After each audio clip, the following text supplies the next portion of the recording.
নমস্কার বন্ধুরা, welcome to my channel homestyle cooking with Sonali. আশা করি সবাই খুব ভালো আছেন, সুস্থ আছেন। আজকে একটি মশলা আমের আচার আপনাদের সামনে নিয়ে চলে আসলাম। তো এই মশলা আমের আচার তৈরি করতে কি কি লাগছে আর কিভাবে তৈরি করছি, চলুন বন্ধুরা আপনাদেরকে সেটা দেখিয়ে দিই। এখানে বেশ কিছু বড় বড় আম আমি ভালো করে জল দিয়ে পরিষ্কার করে ধুয়ে নিয়েছি। আর ধুয়ে নেওয়ার পরে দেখুন উপর থেকে জল কিন্তু একদম মুছে নেওয়া হয়েছে। এই আচারটা করার সময় কিন্তু আমের গায়ে এক ফোঁটাও জল লেগে থাকলে চলবে না। তো সম্পূর্ণ জল সব আমের গায়ে একদম সুন্দর করে মোছা হয়ে গেছে। এবার এই আমগুলোকে আমি খোসা শুদ্ধই ছোট ছোট টুকরো টুকরো করে কেটে নেব। তো চলুন বন্ধুরা, আমগুলো টুকরো করে কেটে ফিরে আসছি।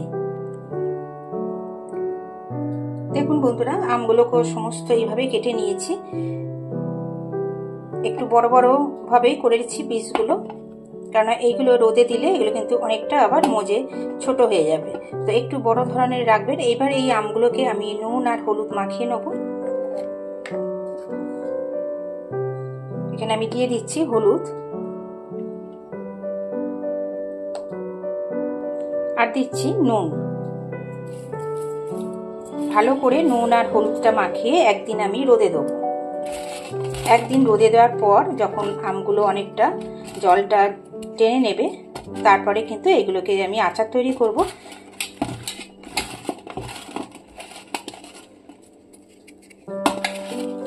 ভালো করে সমস্ত আমে কিন্তু নুন হলুদটা মাখিয়ে নিতে হবে।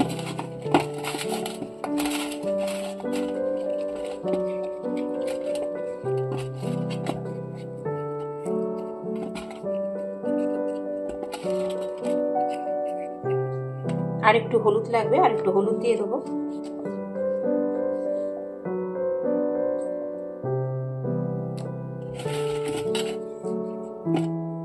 দেখুন বন্ধুরা, সমস্ত নুন হলুদ মাখানো হয়ে গেছে। এবারে আমি রোদে দিয়ে দেবো। রোদে দিয়ে দিলাম। এই একদিন আমি ভালো করে আমটাকে রোদ খাওয়াবো। তাতে কি হবে, আমটা অনেকটাই মজে আসবে। পরের দিনকে এই আচারটা কিন্তু তৈরি করতে হয়। দেখুন বন্ধুরা, একদিন রোদে দেওয়ার ফলে আমগুলো কিন্তু সম্পূর্ণ শুকিয়ে এসছে। আর এই আমগুলো নুন হলুদ মাখিয়ে আমি জল ঝরতে দিয়েছিলাম। তার পরের দিনকে ভালো মতো একদিন রোদ খাইয়েছি। তাতে দেখতেই পাচ্ছেন আমগুলো কিন্তু সুন্দরভাবে শুকিয়ে গেছে। এবার আমি কিছু মশলা নেব।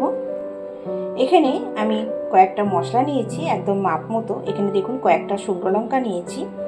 এখানে 3 চামচ নিয়েছি গোটা জিরে, না সরি, এটা গোটা মৌরি, এটা হচ্ছে গোটা জিরে। গোটা জিরে নিয়েছি 2 চামচের ওপর। আর এটা নিয়েছি 3 চামচ মৌরি।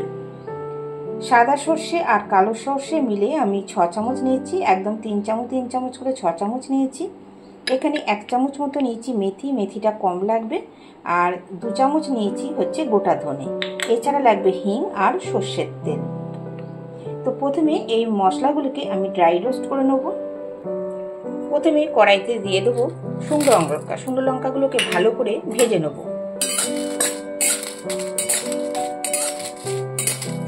এই আচারটা একটু টক ঝাল মিষ্টি হয়, তো লঙ্কাটা আপনারা আপনাদের চয়েস অনুযায়ী দেবেন। যদি বেশি ঝাল খেতে চান তো বেশি পরিমাণে লঙ্কা দেবেন, আর যদি একটু কম চান তাহলে লঙ্কার পরিমাণটা কমিয়ে দেবেন। ভালো মতো করে লঙ্কাটা আগে ভেজে নেব। লঙ্কা ভালো মতো ভাজা হয়ে গেছে। এবার এর মধ্যে আমি একে একে দিয়ে দেবো গোটা জিরে, দিয়ে দেবো মৌরি। গোটা জিরে মৌরি দিয়ে ভালো মতো ভেজে নেব। তবে দেখবেন যেন খুব বেশি ভাজা না হয়ে যায়, পুড়ে না যায়, সেদিকটা কিন্তু খেয়াল রাখতে হবে।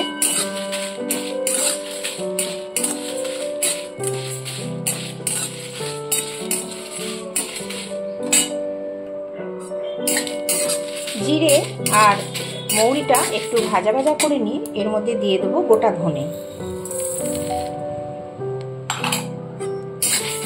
গোটা ধনে দিয়েও আবার একটু ভেজে নেব।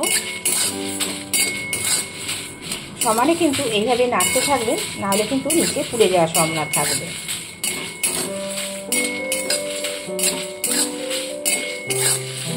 হালকা ভাজা হলে এর মধ্যে আমি সর্ষেটা দিয়ে দেবো। দেখুন একটু সুগন্ধ ছেড়েছে ভাজা। এবার আমি এর মধ্যে দিয়ে দিচ্ছি 2 রকম সর্ষে।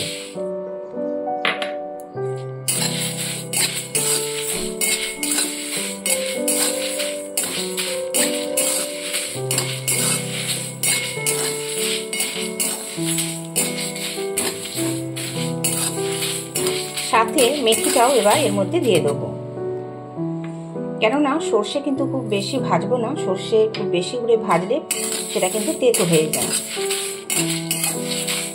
মৌরিটাও দিয়ে দিলাম।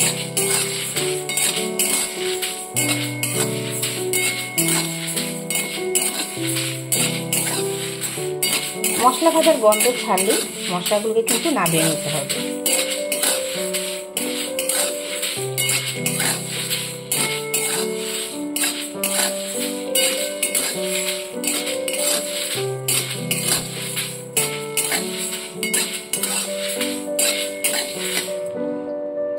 মশলা ভাজা হয়ে গেছে, গ্যাসটাকে আমি অফ করে দিলাম। এবার মশলাগুলোকে আমি নামিয়ে নেব।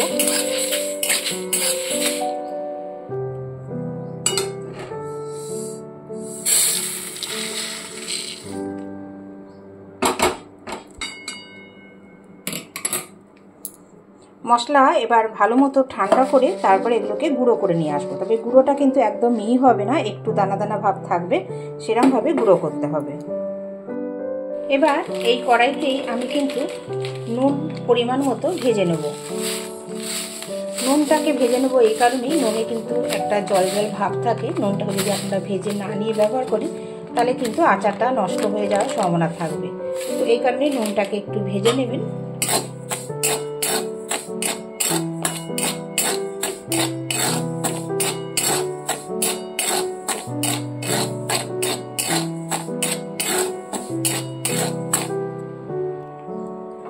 নুনটা ভাজা হয়ে গেছে, এবার নুনটাকে নামিয়ে নেব।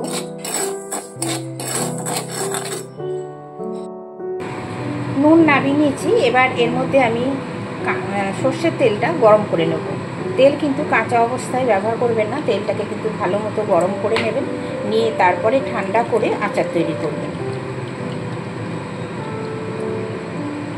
তো এখানে আমি কিন্তু পুরো তেলটা দিচ্ছি না, আমি কিছুটা তেল আগে গরম করে নিচ্ছি, পরে আরও কিছুটা তেল লাগবে, সেটা আমি পরে আবার গরম করে নেব। দেখুন বন্ধুরা, তেলটা ভালো মতো গরম করে নিয়েছি। এবার তেলটাকে ঠান্ডা করে নেব। যে পাত্রে আচারটা আমি তৈরি করব সেখানে তেলটা ঢেলে দিচ্ছি।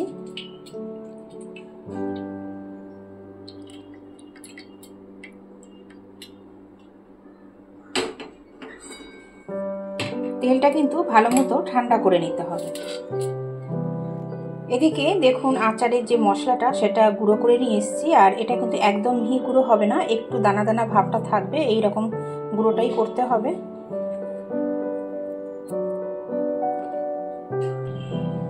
তেলটা ঠান্ডা হয়ে গেছে, তো এর মধ্যে আমি এখন দিয়ে দিচ্ছি 1/2 চামচ মতো হিং।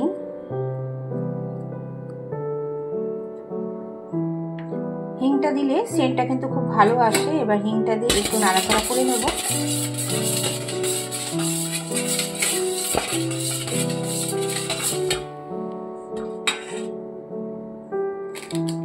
দিয়ে দেবো কাশ্মীরি লঙ্কার গুঁড়ো, এটা কালারের জন্য।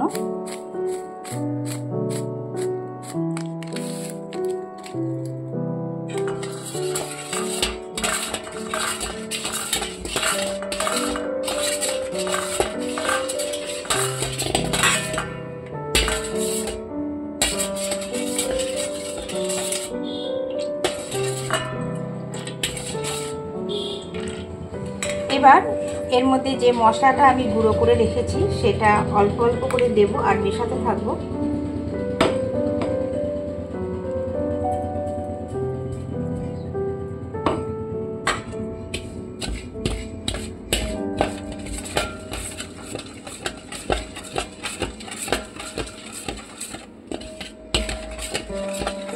মশলাটা কিন্তু একবারে দেবো না, আস্তে আস্তে দিতে হবে আর এভাবে মেশাতে হবে।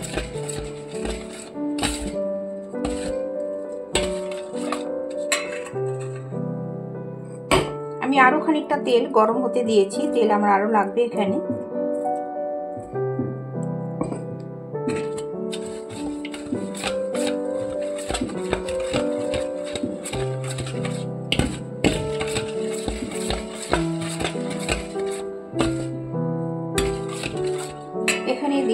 গুঁড়ো লঙ্কা, অল্প করে দিয়ে দিচ্ছি গুঁড়ো লঙ্কা।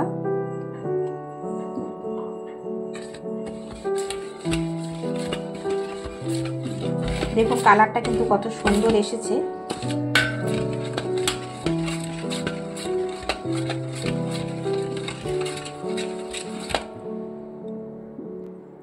এবার এর মধ্যে দিয়ে দেবো আমি পরিমাণ মতো হলুদ।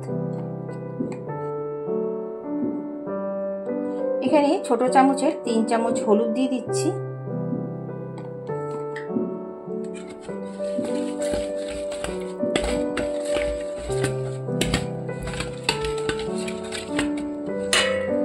দিয়ে দেবো ভেজে রাখা নুন। নুনটা অবশ্যই আপনারা বুঝে শুনে কতটা আচার করছেন সেইভাবে দেবেন।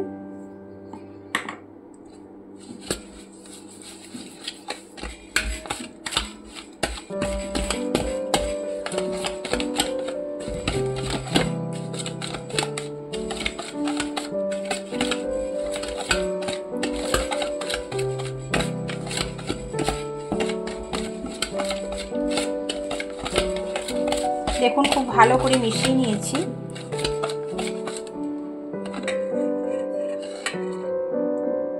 এবার এর মধ্যে আমি আমগুলোকে এক এক করে দিয়ে দেবো।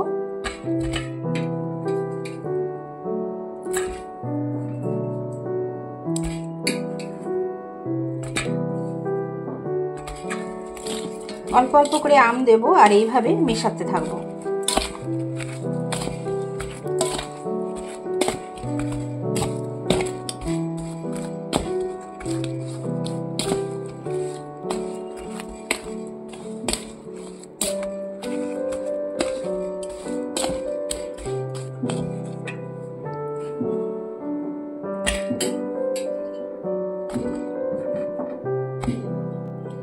এখানে যেটা সবচেয়ে ইম্পর্টেন্ট সেটা হচ্ছে ভিনিগার। ভিনিগারটা না দিলে আচারটা কিন্তু দীর্ঘদিন রাখা যাবে না। তো এখানে আমি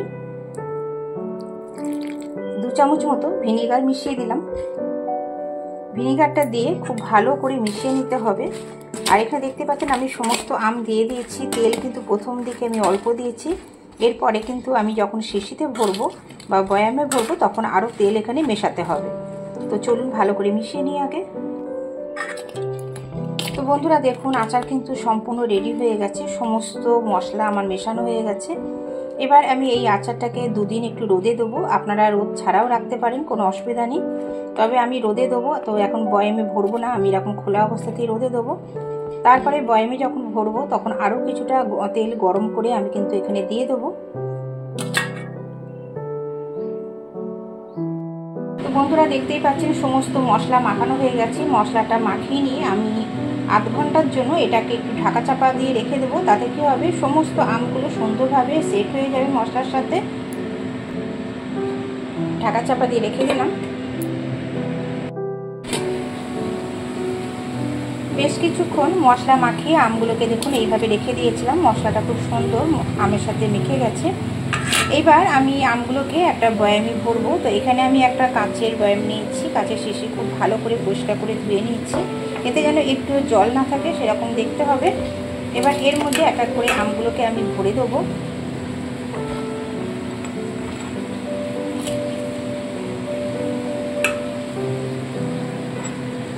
আপনারা এমনিও করতে পারেন বা রেখে দিতে পারেন, রোদে দিতে পারেন, বা কাঁচের বয়ামে ভরে সেইভাবে রোদে দিতে পারেন। দেখুন এখানে এই বয়ামে যতটা সম্ভব ভরেছি। এবার এখানে আমি দিয়ে দেবো কিছুটা আবার তেল। তেলটাকে আমি আবার গরম করে ঠান্ডা করে নিয়েছি। এই আচারে কিন্তু তেলটা একটু বেশি পরিমাণে লাগে। আমটা যতটা তেলের মধ্যে ভাসবে ততই কিন্তু এই আমটা ভালো থাকবে আর খেতেও টেস্ট আসবে। যদি আপনারা রোদে দেন তাহলে কিন্তু অবশ্যই ঢাকনাটা খুলে রোদে দেবেন। তো বন্ধুরা আজকে আমার এই আচার তৈরি কেমন লাগলো অবশ্যই জানাবেন। যদি ভালো লাগে লাইক শেয়ার কমেন্ট করতে ভুলবেন না। নতুন বন্ধুরা চ্যানেলকে সাবস্ক্রাইব করে পাশে থাকা বেল আইকনটি প্রেস করে দেবেন। সবাই খুব ভালো থাকবেন, সুস্থ থাকবেন। ফিরে আসবো আবার নতুন কোনো রেসিপি নিয়ে। টাটা বন্ধুরা।